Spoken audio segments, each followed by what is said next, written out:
Like, how does this impact like a husband and wife's relationship, maybe in a negative way?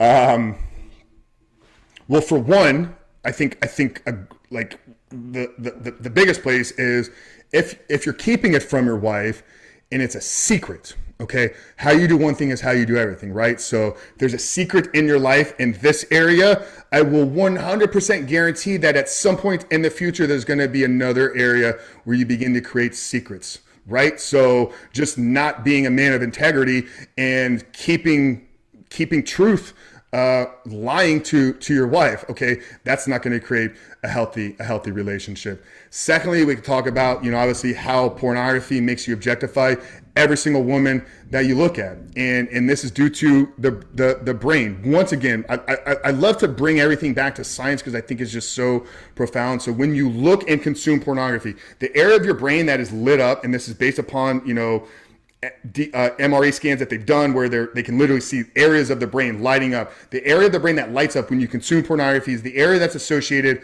with objects. A bottle of water, a pen on my desk. Okay, those are objects.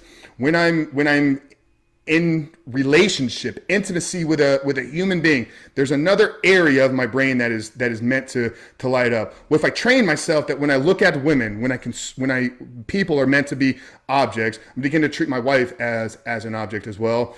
And there's no way to get around that because that's deep in our biology, that's deep in our science, in our wiring. And we can talk about the impact on the male's sexual performance as well. We know that there's direct tie and correlation to erectile dysfunction and porn addiction. So by you pleasuring yourself, you won't have the ability to fully pleasure and satisfy your wife. So I think those are three distinct impacts that it has on Yeah, a man. marriage.